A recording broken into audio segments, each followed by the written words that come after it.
राधे राधे बच्चों। तो आज की इस वीडियो में बात करने वाला हूँ क्लास 12th के chapter number 6 poets and pancakes की, जिसे अशोका मित्र ने लिखा हुआ है और ये फ्लेमिंगो बुक है, उससे लिया गया है। तो प्यारे बच्चों, आज की इस वीडियो में मैं उन सभी क्वेश्चंस को कवर करने वाला हूँ जो कि आपके एग्जाम के लिए बहुत ज्यादा इंपॉर्टेंट रहने वाले हैं। तो इस वीडियो को आप जरूर देखिएगा, कंप्लीट देखिएगा और इसमें बताए गए जो क्वेश्चंस है वो आपके एग्जाम में 100% जो है वो बनने के चांसेस हैं। तो चलिए इस वीडियो को स्टार्ट करते हैं। सबसे पहले मैं आपको क्लियर कर देता हूँ, जो चैप्टर है उसका नेम है आपका पोएट एंड पैनकेक्स। ठीक है, तो पोएट्स एंड पैनकेक्स जो है वो चैप्टर का नेम है, उसके राइटर का नेम आप याद रखेंगे अशोका मित्र जो है वो इसके राइटर है। आपको एक बात मैं कंफर्म कर देने वाला हूं अभी के अभी कि ये जो राइटर का नेम आपके सामने लिखा हुआ है अशोका मित्र जो है इसके राइटर है। तो प्यारे बच्चों, अशोका मित्र जो है इसके राइटर है। ठीक है ना, आपको मैं एक बार फिर से क्लियर करूंगा, सारी चीजें मैं आपको बढ़िया तरीके से बताऊंगा, आपको सब समझ में जाएगा। अशोका मित्र जो है वो इस चैप्टर के राइटर है। ठीक है, और एक अच्छी बात यह है कि आपको ये एक ऑटोबायोग्राफिकल अकाउंट देखने को मिलेगा। अशोका मित्र का ये एक ऑटोबायोग्राफिकल अकाउंट है, इन्होंने अपने बारे में डिटेल इंफॉर्मेशन यहाँ पे दी है। ठीक है ना, तो आप याद रखेंगे ये तो इस चैप्टर के ऑथर हो गए, मतलब कि राइटर हो जाते हैं यहाँ पे। ठीक है, और भी इंपॉर्टेंट बात जो हम यहाँ पे देखेंगे, इसके कैरेक्टर्स की हम बात कर लेते हैं। अगर छोटे मोटे कैरेक्टर्स को देख लें और सारे मेजर कैरेक्टर्स भी देखें हम चैप्टर के, तो सबसे पहले नंबर पे आप याद रखेंगे ये जो आपके सामने चैप्टर है पोएट्स एंड पैनकेक्स, इसकी जो थीम है वो तमिल में रखी गई है। तो आप ये याद रखो, इसकी जो थीम रखी गई है वो कहां पे रखी गई है? तमिल में। ठीक है ना, तो तमिल में इसकी थीम को रखा गया है, ये बात आपको याद रखनी है। और एक और बात बताता हूं मैं, यहाँ पे एक जैमिनी स्टूडियो है उसके बारे में डिस्क्राइब किया गया है, तो ये भी आपको याद रखना है। कौन सी स्टूडियो के बारे में डिस्क्राइब किया गया है? जैमिनी स्टूडियो के बारे में। इसके जो फाउंडर होते हैं उनका नाम होता है एस एस वजन। ठीक है ना, ये आपको और याद रखना है। ठीक है, एस एस वजन जो है वो इसके ऑनर है, मतलब कि इसके फाउंडर हैं। ठीक है ना, आप और याद रखिएगा। इसके और कैरेक्टर्स की हम बात करें तो एक सेकंड नंबर की पोजीशन का भी एक कैरेक्टर है इसके अंदर, जिसका नाम आप याद रखेंगे कौतमंगलम सुबु जो है वो यहाँ के बहुत ही इंपॉर्टेंट कैरेक्टर हैं। कौतमंगलम सुबु, इनका नाम आपको याद रखना है, कौतमंगलम सुबु। ठीक है, ये एक इंपॉर्टेंट कैरेक्टर्स है। इसके बाद हम ऑथर की बात करते हैं। ऑथर भी यहाँ पर मौजूद है जो कि न्यूज़पेपर कटिंग का यहाँ पे काम करते हैं। ठीक है, कौतमंगलम सुबु जो है वो बहुत ही नोबल पर्सन है, यहाँ जैमिनी स्टूडियो के इनको नंबर 2 की पोजीशन दी गई है। ये बहुत ही ज्यादा फाइन पोएट हैं और नोबलिस्ट भी हैं। उसके बाद बोस को, मतलब कि एस एस वजन को अगर कोई भी प्रॉब्लम्स आती हैं तो उसका सोल्यूशन के लिए कौतमंगलम सुबु हमेशा तैयार रहते हैं। बहुत ज्यादा फैमिलियर है और बहुत ज्यादा टेलर मैन भी है पूरी जैमिनी स्टूडियो के, ये बात आपको याद रखना है। एक क्वेश्चन भी आएगा कि कौतमंगलम सुबु की कैरेक्टरिस्टिक्स बताइए, तो वहां पे हम इस चीज को कवर जरूर करेंगे। तो प्यारे बच्चों, ये चीजों को जो मैं आपके सामने बोल रहा था सभी याद रखने लायक चीज थी। अगर आप इसको याद रखते हो तो बहुत अच्छा रहेगा। इसके अलावा अगर हम बात करते हैं तो यहाँ पर हमको लॉयर्स के बारे में बताया गया है। ठीक है ना, लॉयर्स के बारे में ये भी आपको याद रख लेना है। और इसके अलावा एक और हमको ऑफिस बॉय के बारे में यहाँ पे बताया गया है, जो कि एक एजुकेटेड पर्सन होता है। ठीक है ना, एजुकेटेड पर्सन होता है जो कि जैमिनी स्टूडियो के अंदर आता है। इसे एक अच्छी जॉब चाहिए थी, ये डायरेक्टर बनना चाहता था, लिरिक्स राइटर बनना चाहता था, टॉप स्क्रीन राइटर बनना चाहता था। लेकिन यहाँ पे जो कौतमंगलम सुबु है वो इसे मेकअप मैन की एक जॉब देते हैं, जिसकी वजह से ये काफी ज्यादा डिसअपॉइंटेड हो जाता है। ठीक है, इसके अलावा हम बात करते हैं तो यहाँ पे एक MRA मॉरल रिआर्ममेंट आर्मी के बारे में बताया गया है। ठीक है, एक पोएट है, इंग्लिश पोएट जिसका नाम स्टीफन स्पेंडर है, वो यहाँ पे आते हैं, इसको विजिट करते हैं। तो ये सारी चीजें जो है वो इस चैप्टर के अंदर डिस्क्राइब की गई हैं। फिलहाल के लिए मैं आपको यहाँ पे क्या बताने वाला हूँ, मैं आपको केवल और केवल एक डिस्क्रिप्शन देने वाला हूँ इस चैप्टर का, जो कि आपके लिए एग्जाम पर्पज से बहुत ज्यादा जरूरी रहेगा। तो चलिए हम इस चैप्टर को आगे बढ़ाते हैं। चलिए, सबसे पहला जो क्वेश्चन है आपको मैं यहाँ पे बताता हूँ, जो आपके एग्जाम के लिए बहुत ज्यादा जरूरी है। तो प्यारे बच्चों, सबसे पहले आप इस क्वेश्चन को देखिएगा, मतलब बहुत ही इंपॉर्टेंट क्वेश्चन की बात कर रहा हूं मैं आपसे। ठीक है ना, तो क्वेश्चन है आपका सबसे फर्स्ट क्वेश्चन ये वाला हम पढ़ेंगे। तो देखिएगा क्या लिखा हुआ है, what is the example of national integration does the author refers to. ठीक है, ये क्वेश्चन आपका हमको फर्स्ट नंबर पे दिया है कि what is the example of national integration does the author refers to. जो ऑथर है, ठीक है ना, ऑथर का नाम क्या है आप याद करें, कौतमंगलम सुबु है। उन्होंने किस एग्जाम्पल के बारे में बताया है? ठीक है, नेशनल इंटीग्रेशन के बारे में उन्होंने डिस्क्राइब किया है। What is the example of national integration does the author refers to. Kothamangalam Subbu जो कि मेन कैरेक्टर है, ऑथर जो कि अशोका मित्र है, उन्होंने इस चैप्टर के अंदर हमको नेशनल इंटीग्रेशन के बारे में बताया। तो प्यारे बच्चों, नेशनल इंटीग्रेशन का मीनिंग हमको यहाँ पे डिस्क्राइब करना है।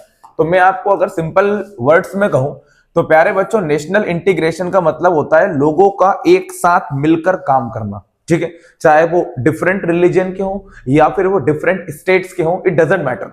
अगर सारे लोग मिलकर एक साथ मिलकर एक यूनिक जगह पे काम कर रहे हैं तो यही होता है नेशनल इंटीग्रेशन। तो क्वेश्चन में यही पूछा है, what is the example of national integration does the author refers to. ये जो ऑथर है मतलब कि अशोकामित्र है, उन्होंने नेशनल इंटीग्रेशन के एग्जाम्पल को किस तरह यहाँ पे बताया। तो हम लिखेंगे national integration is used for Andhra, Maharashtrian, Bengali, Madrasi and Tamil people. तो पहले तो आप ये याद रख लीजिएगा कि ये जो नेशनल इंटीग्रेशन यूज किया गया है ये किन लोगों के लिए यूज किया गया है, आंध्रा, महाराष्ट्रियन, बंगाली, मद्रासी और तमिल लोगों के लिए यूज किया गया है। Who worked together in Gemini Studio, जो कि Gemini Studio में एक साथ मिलके काम करते थे। According to national integration, national integration के हिसाब से देखा जाए लोग एक साथ मिलके काम करते हैं, चाहे वो डिफरेंट रिलीजन के हो या फिर डिफरेंट स्टेट के हो, यही इसका मतलब है। तो क्वेश्चन का आंसर मैं फिर रिपीट करता हूं, national integration is used for Andhra, Maharashtrian, Bengali, Madrasi and Tamil people who work together in Gemini Studio. According to national integration, people work together of different state and different religion. यही इसका मतलब है कि different religion के और different states के लोगों का एक साथ मिलकर काम करना ही क्या होता है, national integration होता है ना। ये क्वेश्चन आपको कंप्लीट करना है। तो प्यारे बच्चों अगला क्वेश्चन हमारा थर्ड क्वेश्चन रहेगा, what work did the office boy do in Gemini studio. Question में पूछा है कि जो ऑफिस बॉय था वो जेमिनी स्टूडियो में क्या काम करता था। ठीक है, तो हमको बताना है तो जेमिनी स्टूडियो जगह उसमें ऑफिस बॉय क्या काम करते थे, हमको ये आंसर देना है। और एक और चीज पूछिए, व्हाई वाज ही डिसअपॉइंटेड, वो डिसअपॉइंट क्यों था, ये हमको रीजन देना है। तो हम लिखेंगे the office boy used to makeup of all members of Gemini studio. जो ऑफिस बॉय था वो जेमिनी स्टूडियो के सभी मेंबर्स का मेकअप करता था। तो आंसर हमने लिखा है the office boy used to makeup of all members of Gemini studio. भाई जो ऑफिस बॉय था वो जेमिनी स्टूडियो के सभी मेंबर्स का मेकअप किया करता था। ही ज्वाइंड द स्टूडियोज, उसने स्टूडियो को इसलिए ज्वाइन किया था because he wanted to become an actor, top screen writer, director और लिरिक्स राइटर, क्योंकि ये कुछ अच्छा बनना चाहता था। मैंने आपको पहले ही बता दिया था ये बनना चाहता था actor, top screen writer, director और लिरिक्स राइटर बनना चाहता था, लेकिन बेचारा इसमें से कुछ भी नहीं बन पाया। ठीक है, ये तो उसके वर्क की बात हो गई। अब एक और क्वेश्चन पूछा है कि ये भाई साहब डिसअपॉइंट क्यों थे। डिसअपॉइंट मतलब कि दुखी क्यों थे। तो हम लिखेंगे ही वॉज डिसअपॉइंटेड, वो बहुत ज्यादा निराश था क्योंकि because he did not find any job as he wanted, जैसा वो चाहता था उस हिसाब से उसको कोई भी जॉब नहीं मिल पाई, इसलिए ये डिसअपॉइंटेड था। ठीक है ना। तो प्यारे बच्चों एक और क्वेश्चन हम जाते हैं। क्वेश्चन नंबर 4 पूछा आपसे, why did the author, author कौन है मैंने आपको पहले बता दिया, अशोकामित्र जो है वो इसके ऑथर है। ठीक है ना, याद रखेंगे आप, अशोकामित्र इसके ऑथर है। Why did the author appeared, appear लिखेंगे यहाँ पे है ना, क्वेश्चन में अपीयर दिया होगा। Why did the author appear to be doing nothing at the station. Station मतलब कि यहाँ पे स्टूडियो को ही कहा गया है। ठीक है, याद रखिएगा आप, फिर से बोलता हूं मैं आपसे, क्वेश्चन क्या है, why did the author appear to be doing nothing at the station. भाई जो ऑथर है, ऑथर मतलब कि याद रख लीजिए मैं किन की बात कर रहा हूं, ऑथर मतलब मैं किन की बात कर रहा हूं, अशोकामित्र की। जो अशोकामित्र थे वो ऐसा लगते थे जैसे कि वो जेमिनी स्टूडियो में कोई काम ही नहीं करते हो, डूइंग नथिंग, कुछ भी काम करते हुए दिखाई नहीं देते थे। क्यों भाई, क्यों। तो हम लिखेंगे द ऑथर अपीयर्ड, देखो डिड लगाया तो वर्ब का सेकंड फॉर्म मैंने यहां यूज कर लिया। The author appeared to be doing nothing at the Gemini studio. भाई जो ऑथर थे ना वो जेमिनी स्टूडियो में कुछ नहीं करते हुए दिखाई देते थे, मतलब फ्री बैठे हुए घूम रहे उधर उधर ऐसे लगते थे। ठीक है ना। The author appeared to be doing nothing at the Gemini studio because he usually sat on the chair। ये भी सेकंड फॉर्म है क्योंकि ये आमतौर पर किस पे बैठे रहते थे, चेयर पर बैठे रहते थे। एंड कट द न्यूज़पेपर, और न्यूज़पेपर को क्या करते रहते थे, कट करते रहते थे। He had the job of cutting the newspaper। और एक सीधी सी बात है, इनकी जो जॉब थी वो न्यूज़पेपर कटिंग की ही थी, इसलिए ये बैठे बैठे न्यूज़पेपर को कट करते रहते थे। तो ये बात आपको याद रखनी है। क्वेश्चन को मैं फिर से रिपीट करूंगा, Why did the author appear to be doing nothing at the station। जो जेमिनी स्टूडियो है वहां पर अशोकामित्र एकदम कुछ ना करते हुए दिखाई देते थे। हम लिखेंगे the author appeared to be doing nothing at the station। भाई जो ऑथर है मतलब अशोकामित्र है वो जेमिनी स्टूडियो में कोई भी काम करते हुए दिखाई नहीं देते थे, because he usually set on the chair, क्योंकि ये आमतौर पर किस पे बैठे रहते थे, चेयर पर ही बैठे रहते थे। एंड कट द न्यूज़पेपर्स, और न्यूज़पेपर को कट करते रहते थे। He had the job of cutting newspaper, इनकी जो जॉब थी वो न्यूज़पेपर को कट करने की ही थी। ठीक है बेटा प्यारे बच्चों, ये क्वेश्चन भी अच्छा है। क्वेश्चन नंबर 5 के ऊपर जाते हैं। Why was the office boy frustrated? Question में पूछा है कि जो ऑफिस बॉय था वो बहुत ही ज्यादा फ्रस्ट्रेट क्यों था? फ्रस्ट्रेट मतलब चिढ़ जाना किसी से, ठीक है ना, याद रखिएगा। जो ऑफिस बॉय था वो चिढ़ा हुआ क्यों था? क्वेश्चन में आपसे यही पूछा है। Why was the office boy frustrate? जो ऑफिस बॉय था वो फ्रस्ट्रेट मतलब कि चिढ़ा हुआ क्यों था, मतलब बहुत परेशान सा क्यों था? तो हम लिखेंगे और who did he show his anger on, और वो अपना गुस्सा जो है वो किसके ऊपर शो करता है?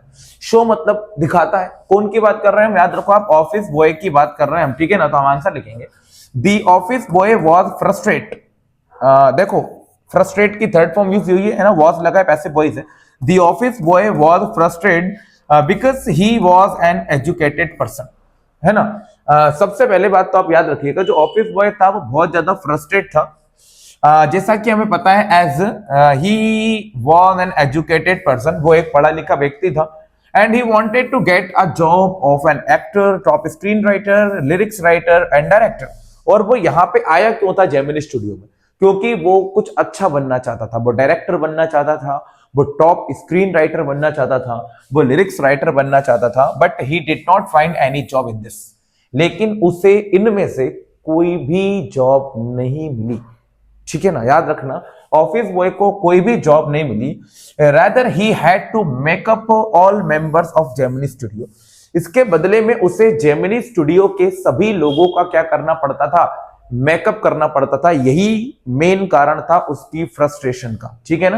अब पूछा है कि वो अपना एंगर किसके ऊपर शो करता था, तो हमने लिखा है he showed his anger on Kothamangalam Subbu the number 2 at Gemini studio. ये अपना जो गुस्सा है वो कोतमंगलम सुबु के ऊपर शो करता है, जो कि जेमिनी स्टूडियो में सेकंड नंबर की पोजीशन पर थे। क्वेश्चन में पूछा क्या था? ऑफिस बॉय फ्रस्ट्रेट क्यों थे? तो भाई हम लिखेंगे the office boy was frustrated as he was an educated person. एक तो ये पढ़े लिखे थे, and he wanted to get a job of lyrics writer, top screen writer, director, ये इनकी जॉब पाना चाहता था। But he did not find any job in this, लेकिन उसे इसमें से एक भी जॉब नहीं मिली। Rather he had to make up all the members at Gemini studio, इसके बदले में उसे जेमिनी स्टूडियो के सभी लोगों का मेकअप करना पड़ता था। He showed his anger on Kothamangalam Subbu number 2 at Gemini studio, और ये जो अपना गुस्सा है वो कोतमंगलम सुबु के ऊपर शो करता है। ठीक है प्यारे बच्चों, ये क्वेश्चन भी आपको करना है। इसके बाद में अगर क्वेश्चंस की बात करूं तो आपको ये क्वेश्चन भी देख लेना है, हु वाज शुभूस प्रिंसिपल? शुभू के प्रिंसिपल कौन थे? तो याद रखो mister S S Vasan, the founder and owner of Gemini studio was शुभूस प्रिंसिपल। शुभू के प्रिंसिपल की हम बात करें तो वो है एस एस वजन, इसी के प्रिंसिपल है शुभू के, है ना। ये बात भी आपको याद रखना है। क्वेश्चन नंबर 7 की बात करते हैं, मोस्ट इंपॉर्टेंट क्वेश्चन है ये, और आपके एग्जाम के लिए 2026 की अगर मैं बात करूं स्पेशली, तो भाई साहब सबसे ज्यादा इंपॉर्टेंट क्वेश्चन है 2026 के लिए। शुभू की स्पेशल एबिलिटीज बताइए, ये लिखा हुआ है ना, ठीक है। What was the special talents that Shubhu possessed?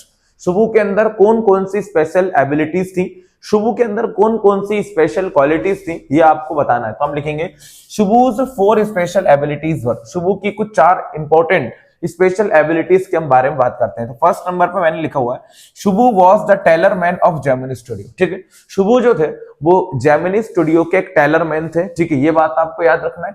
Second number की हम बात करेंगे, he was the fine poet and novelist. ये एक बहुत अच्छे पोएट भी थे और एक बहुत अच्छे उपन्यासकार मतलब कि नॉवेलिस्ट भी थे, ये भी आप याद रखेंगे। He was always cheerful and happy, ठीक है, ये हमेशा कैसे दिखते थे? चीयरफुल और हैप्पी दिखते थे, मतलब खुश दिखते थे। He was always ready to solve the problems of others, ये हमेशा दूसरों की प्रॉब्लम्स को सॉल्व करने के लिए तैयार होते थे। आगे लिखा हुआ है he was a very honest person of Gemini studio, ये जेमिनी स्टूडियो के एक बहुत ही ऑनेस्ट पर्सन थे। ऑनेस्ट मतलब कि ईमानदार व्यक्ति थे। He was a very amazing person and he has loving nature, ये बहुत ही ज्यादा अमेजिंग पर्सन थे और इनका जो नेचर था वो बहुत ही ज्यादा अमेजिंग था, मतलब कि बहुत ज्यादा लविंग था। तो प्यारे बच्चों, ये जो स्पेशल एबिलिटीज मैंने आपको बताई है कोतमंगलम सुबू की, ये एग्जाम के लिए सबसे ज्यादा इंपॉर्टेंट है, आपको ये याद ही करना है, मतलब बहुत इंपॉर्टेंट है। अभी मैंने आपको 5 क्वेश्चंस जो हैं वो डिस्क्राइब कर दिए हैं, आगे हम देखेंगे और भी। क्वेश्चन नंबर 8 की हम बात करते हैं। Why was the legal adviser referred to as the opposite by others? इस चैप्टर के अंदर जो लीगल एडवाइजर्स हैं, ठीक है ना प्यारे बच्चों, आप याद रखिएगा, मेन कैरेक्टर हैं ये भी। तो जो लीगल एडवाइजर है उनको ऑपोजिट क्यों बताया गया है? ऑपोजिट मतलब कि जस्ट विरोधी क्यों बताया गया है? तो होता ये था, जो लीगल एडवाइजर थे वो चेक करते थे एक्टर और एक्ट्रेस की जो एक्टिंग है वो किस तरह की है। यहाँ पे सीरियल्स भी तैयार किए जाते थे, कई सारे प्लेस बनते थे, ठीक है ना। तो भाई इन्होंने कई सारे एक्टर और एक्ट्रेस के करियर को रुइंड कर दिया था, मतलब बर्बाद कर दिया था, एक प्रकार के जजेस का काम करते थे ये। तो यहाँ पे यही पूछा है, why was the legal adviser referred to as the opposite by others? जो लीगल एडवाइजर है उसको ऑपोजिट क्यों रिफर किया गया इस चैप्टर के अंदर? तो हम लिखेंगे the legal adviser was referred to as opposite by others. भाई जो लीगल एडवाइजर है उसको बिल्कुल ऑपोजिट माना गया है, बिल्कुल विरोधी माना गया है अदर्स के, दूसरे को द्वारा। क्योंकि because he never helped anyone, क्योंकि ये कभी किसी की मदद नहीं किया। ही नेवर हेल्प्ड एनीवन, ये कभी किसी की मदद नहीं किया, इसके बदले में rather he created problem for others, बल्कि ये दूसरों के लिए समस्याएं खड़ी कर देते थे। like as he ruined the career of an actress, इन्होंने एक एक्ट्रेस के करियर को भी क्या कर दिया था? ruined कर दिया था। ruined मतलब कि बर्बाद कर दिया था। ये बात भी आपको याद रखनी है प्यारे बच्चों। ये हमने 6 से 7 क्वेश्चंस कंप्लीट कर लिए हैं, और भी कुछ क्वेश्चन जो है वो आपके लिए इंपॉर्टेंट है, मैं आपको यहाँ बताता हूँ, सुनिएगा ध्यान से। अब क्वेश्चन आपको ये वाला कर लेना है, बहुत ही इंपॉर्टेंट क्वेश्चन है, मतलब बहुत ज्यादा। Why was कोथमंगलम सुबु considered number 2 at Gemini Studio? Gemini studio में कोथमंगलम सुबु को सेकंड नंबर की पोजीशन पे क्यों रखा गया था? क्वेश्चन में यही पूछा है, Why was कोथमंगलम सुबु considered number 2 at Gemini Studio? Gemini studio में कोथमंगलम सुबु को सेकंड नंबर की पोजीशन पे क्यों रखा गया है? नंबर 2 की पोजीशन पे क्यों रखा गया है? तो हमने लिखा है कोथमंगलम सुबु was considered number 2 in Gemini Studio। तो याद रखिएगा, जेमिनी स्टूडियो में कोथमंगलम सुबु को सेकंड नंबर की पोजीशन पर रखा गया है, क्योंकि because he was a very talented, honest and amazing person, क्योंकि ये बहुत ज्यादा टैलेंटेड, ऑनेस्ट थे और अमेजिंग पर्सन थे। When the boss had to face any problems, जब भी बॉस को कोई भी प्रॉब्लम होती थी, so he took the help of शुभु, तो ये किसकी मदद लिया करते थे? कोथमंगलम शुभु की। इसलिए जो शुभु है उनको किस नंबर की पोजीशन पर रखा गया है? सेकंड नंबर की पोजीशन पर माना गया है, ठीक है। एक और क्वेश्चन आता है आपका, in the poets and pancakes, जो चैप्टर का नाम है poet and pancakes, what do pancakes refer to? तो पैनकेक जो है वो किस चीज को रेफर करता है, ठीक है, ये क्वेश्चन आपको याद रखना है। In the poet and pancakes what do pancake refer to? तो आप याद रखो पैनकेक का मतलब हमको यहाँ पे डिस्क्राइब करना है, तो याद रखो पैनकेक रिफर्स, याद रखिएगा, pancakes refer to the popular brand of makeup material. तो प्यारे बच्चों ये याद रखिएगा कि जो पैनकेक्स है, ठीक है ना, पैनकेक्स वो एक मेकअप मटेरियल की पॉपुलर ब्रांड है, ठीक है ना। Pancake is the popular brand of makeup material. Truck load of the makeup of this brand, ठीक है, truck load of the makeup of this brand were bought at Gemini studio in Madras. Truck load जितना जो makeup है वो खरीदा जाता था। This makeup brand was used by most of the actor and actress. इसी मेकअप ब्रांड को कई सारे एक्टर और एक्ट्रेस के द्वारा यूज किया जाता था टू चेंज देयर लुक्स, अपने लुक्स को चेंज करने के लिए, इसलिए इसको यहाँ पे रेफर किया गया है, और ये एक मेकअप की ब्रांड भी है। तो प्यारे बच्चों इस वीडियो में मैंने आपको कुछ 7 to 8 क्वेश्चंस डिस्क्राइब किए हैं, जो कि आपके एग्जाम के लिए सबसे ज्यादा इंपॉर्टेंट क्वेश्चंस थे, जो मैंने अभी आपको बताया है। आप इस वीडियो को उन सभी तक शेयर कीजिएगा जो अभी 12th क्लास में है, और ये क्वेश्चंस मैं श्योरिटी के साथ कह सकता हूं इन्हीं में से आपको क्वेश्चन एग्जाम में पूछा जाएगा, ठीक है। वीडियो अच्छा लगे तो प्लीज वीडियो को लाइक करें और चैनल को सब्सक्राइब जरूर कीजिएगा, काफी ज्यादा मोटिवेट होते हैं हम आप अगर इस चैनल को सब्सक्राइब करते हो, हमारी वीडियो को लाइक करते हो तो। Thanks for watching the video.